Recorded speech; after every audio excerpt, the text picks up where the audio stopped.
Welcome back. Thanks very much for staying on with us here on WION World is One. You're watching the latest coming in from around the world with me, Molly Gambhir.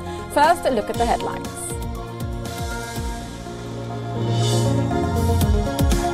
Heat on Rishi Sunak as he ducks questions on whether his family is getting expensive private healthcare as against the public national health scheme. The opposition ups the ante, saying Sunak is too privileged to connect with the common man.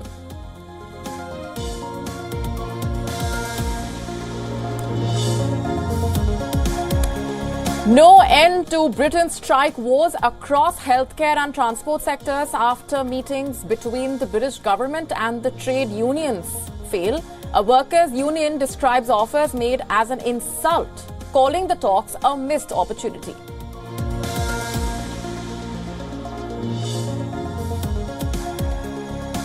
Thailand Customs Authorities seized 51 kilograms of crystal meth drug. The narcotic was being transferred to Hong Kong inside cotton carpets.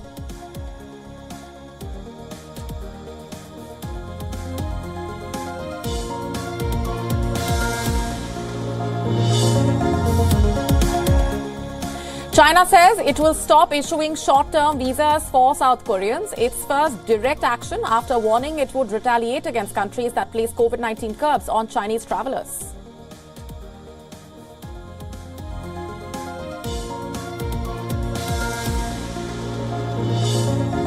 The ozone layer that shields life on Earth from deadly solar radiation is on track to recover within decades, according to a new United Nations-backed assessment.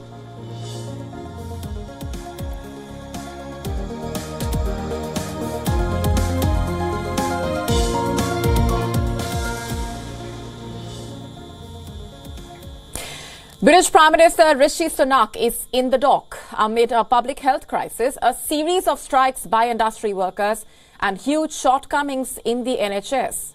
And all of this coming amid a cost of living crisis with visible failure on Sunak over bringing in corrections. Indications have emerged of Sunak himself using private healthcare and not the National Health Service. The opposition saying the Prime Minister is out of touch with the people. On being questioned on the matter, Sunak reportedly replied that his own healthcare was not really relevant. Reports say the West London clinic used by Sunak's family charges £250 for a half-hour consultation. The opposition accuses him of being out of touch with millions of ordinary people struggling for health services. It's not the first time this disconnect has been pointed out. During a hospital visit in October last year, an aged patient had asked Croydon to be more connected with the ground needs. They've looked after you really nicely. Yeah, they always do. Yeah. It's a pity you don't pay them more. Well, we are trying. We are trying. No, you're not trying. You need to try harder. Right, I will take that away. Yeah. No, well, they are a very nice team here, aren't they? They are, but it's important. Well, do you have a? Do you work in a business? Do you want some fruit? I'm homeless. I'm actually a homeless person at the minute, but I'm interested in business. Yeah. What kind of business? Like finance. Another media embarrassment was Sunak asking a homeless man, "Are you in business?" The incident that was filmed happened in December. And for more on this, we were earlier joined by Nicholas Nigent, a senior journalist and former BBC editor from London. That's a difficult claim to make. After all, he's a member of Parliament, elected by his constituents, quite a popular figure by all accounts, especially in his constituency in Yorkshire. Of course, he has his Achilles heel. He is very wealthy, and that can be seen as a weakness. The fact that he's wealthy means that, like many Britons, he's opted to go for private medicine rather than depending on the National Health Service. But that itself doesn't seem to be a black mark against him. I think the real test is his ability to solve Britain's problems. And Britain's number one problem at the moment is industrial relations. Indeed, the number of strikes we've got across industry. The problem for him is that the biggest strike, or the main strikes, affect public service. So ultimately, the government is responsible for paying nurses, doctors, healthcare workers, ambulance drivers, and indeed teachers, who are likely to be the next ones to come out on strike. So he's taken a very firm view about that the mechanism in place should should be what is used to judge their remuneration. But that's not entirely working because, as you indicated, we also have a cost of living crisis. Prices have gone up a lot in recent months. Now, I always saw a combination of these two things, the economy and industrial relations, as the first big test for the new Prime Minister. The threat of more strikes still looms over the UK as the meeting between the ministers and the trade unions failed to end the wave of industrial actions. Across sectors, from healthcare to transport, unions representing the health workers condemned the government's approach. Listen in. Not well. Unfortunately, the government have missed yet another opportunity to put this right. We came here in good faith. What they want to talk about is productivity. Productivity, when our members are working 18-hour shifts, quite how you become more productive with that, I do not know. But today, unfortunately, despite us showing up in good faith, the government have missed yet another opportunity to put this right. On Wednesday, more than 10,000 ambulance workers will walk out over pay and conditions, with pay rises failing to keep up with double-digit inflation. Ambulance staff and rail workers are among those who have staged walkouts. Teaching unions are also expected to announce the result of their strike ballot later this week. While the Health Ministry spoke to the unions, the UK Transport Minister is due to meet the rail unions. Meanwhile, unions have said that they will only call off the strikes in the next few weeks if offers are made to resolve the disputes over this year's pay settlement. However, the UK government has made it clear that it wants to focus on pay rises for the next financial year. Earlier, Prime Minister Rishi Sunak said the government is happy to discuss pay demands which are reasonable, responsible and affordable for the country. Of 10 days action, the first of the 5 days this week.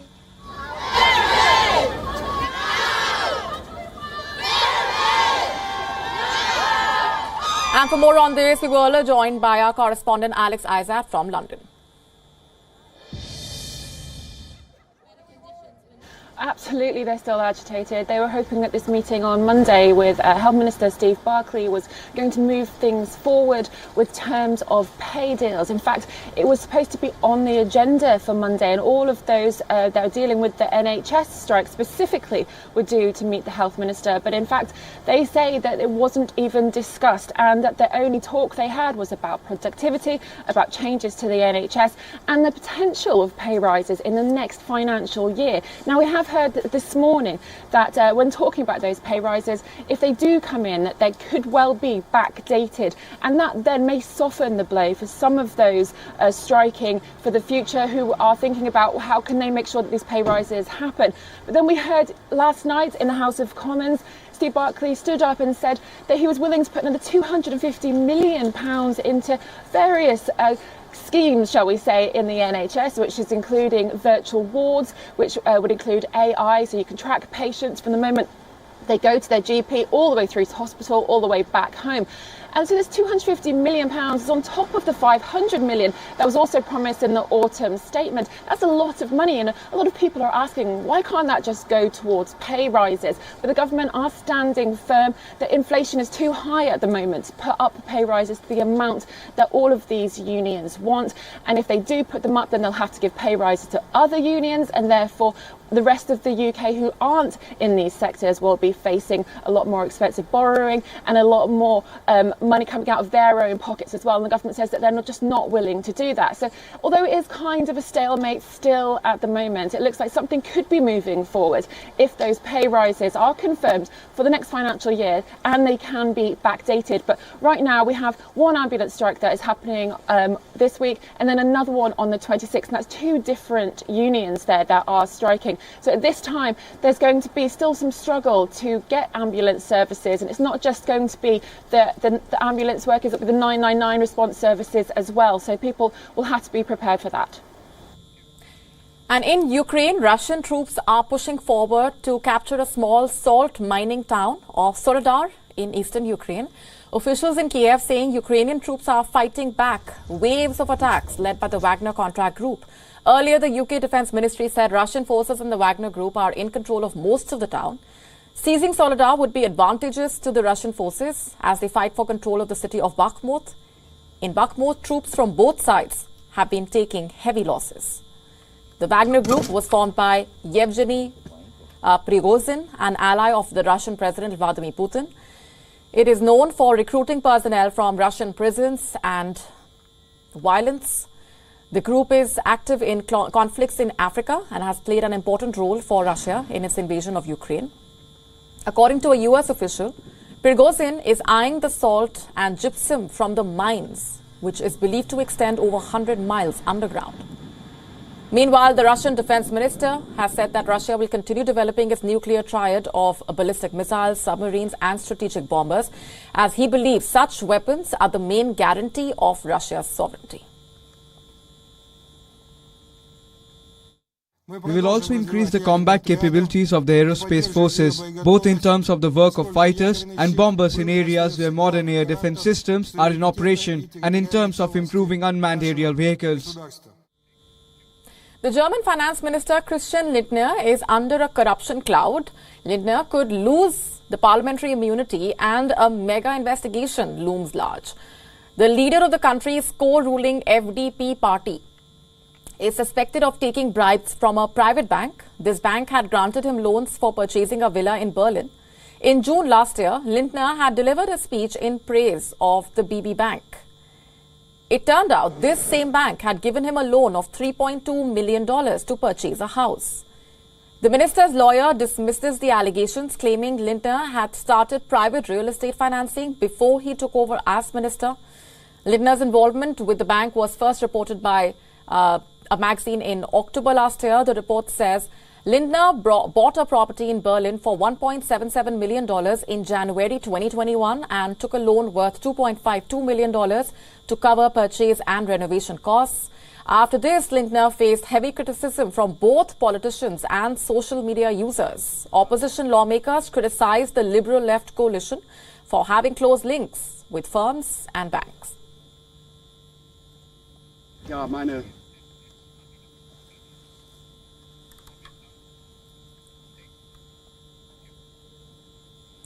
Highest in its 116-year history, the Swiss National Bank posted an annual loss of around $143 billion for the 2022 financial year, citing pre-figures.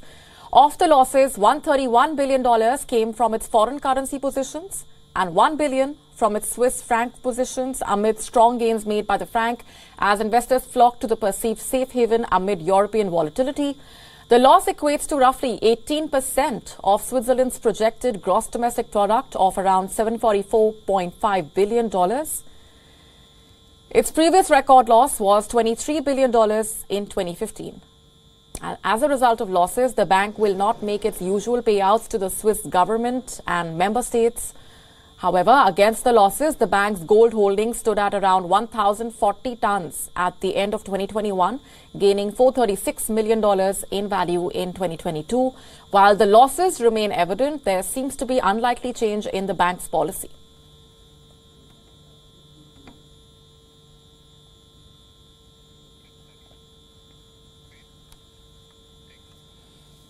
Prince Harry's much-awaited autobiography, Spare, is finally on the stands.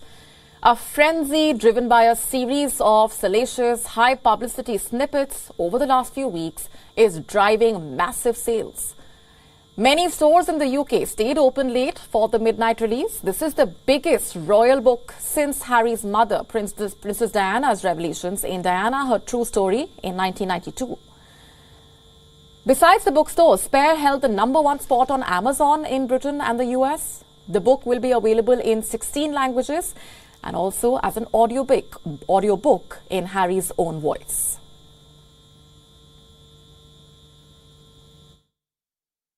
I expect to be able to read more about the truth of what goes on behind the palace walls. I feel like they are a notoriously secret family. I want to hear his story in his words, because at this point I feel like the British media are radicalising the British public against Prince Harry. Britain's royal family, particularly William and King Charles III, will be fearing other embarrassing revelations as well. Queen Consort Camilla also looks set for a rough ride. Harry has often spoken out against Camilla as the villain stepmother. Camilla has been vilified as the other woman in the Charles-Diana marriage. Some of the most dramatic moments from the interviews Harry gave promoting the book have circulated online as teasers, from the description of his brother William knocking him to the floor, to his admission that he killed 25 people in Afghanistan, to claims that William and Kate encouraged him to dress up as a Nazi. A slew of revelations on the British royalty overall. I don't think that we can ever have peace with my family unless the truth is out there. There's a lot that I can forgive, but there needs to be conversations and then in order for reconciliation, and part of that has to be accountability. The book comes on the back of 6-hour Netflix docuseries Harry and Meghan, in which the couple aired their grievances with the royal family and the British media.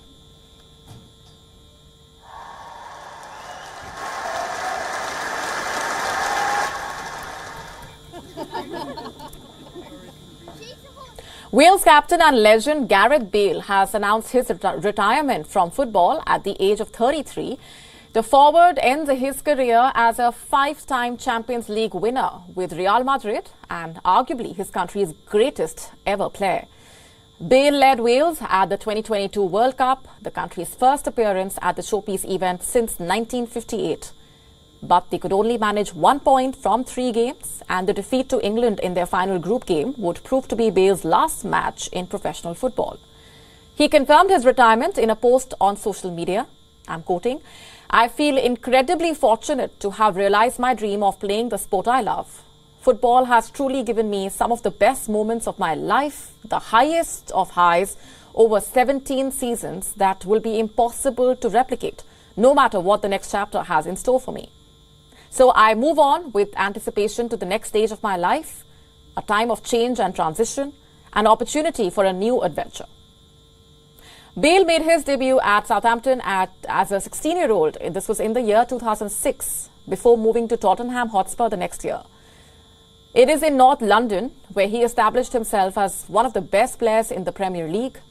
His form saw him earn a move to Real Madrid in 2013 for a then world record fees of $107 million.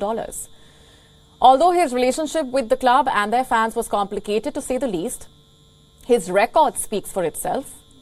Bale won 5 Champions League titles with Los Blancos and scored in 2 of those finals. He was even man of the match in the 2018 final against Liverpool, a match in which he scored this stunning bicycle kick. His last club stint was at Los Angeles Football Club. He helped the side win their maiden MLS title in November 2022. The highlight of his international career was leading his side to the semi-finals of the European Championships in 2016, where Wales lost to eventual champions Portugal. And apart from his 5 Champions League titles, Bale won 4 FIFA Club World Cup titles with the Spanish Giants, as well as 3 Spanish League titles. His trophy haul at Real Madrid makes him one of the British football's greatest ever exports. Bale was named the Premier League's Player of the Season in 2012-13, his last before moving to Real Madrid. He is Wales' most capped player with 111 appearances for the Dragons and is also their all-time top scorer with 41 goals. He has hinted that he will now take up coaching. Well, I mean, he's had the most incredible career. You look at the trophies that he won in Real Madrid, phenomenal. And, you know, he's gone out playing in the World Cup, so I've got so much respect for him. You know, his last kick of a ball in the MLS was to score the winning goal in an MLS Cup final. He's scored in Champions League finals. He's scored in World Cups. He's scored in European Championships. He's scored in the Premier League, scored in La Liga. He's had the most incredible career. With the 2023 award season almost upon us, the plea for gender-neutral categories at award ceremonies is once again gaining attention. The conversation has been going on for years, but so far only very few of the award ceremonies have acted upon it.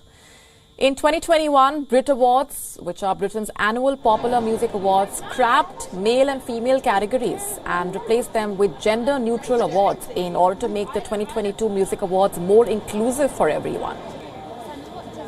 And to everyone's surprise, in the ceremony's first year without gendered categories, women and female-fronted acts dominated proceedings, winning 10 out of 15 prizes, with Adele leading the pack.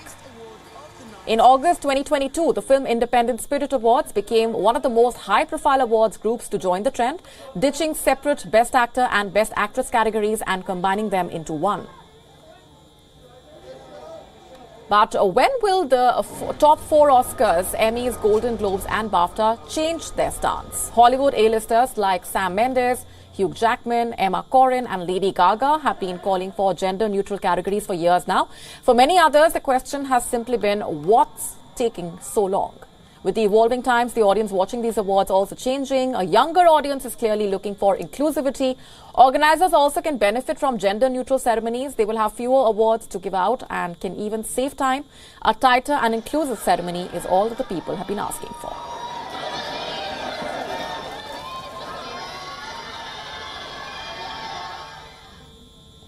With that, it's a wrap on this edition. We are taking a break as of now. Stay tuned to WION World is One. Thanks for watching.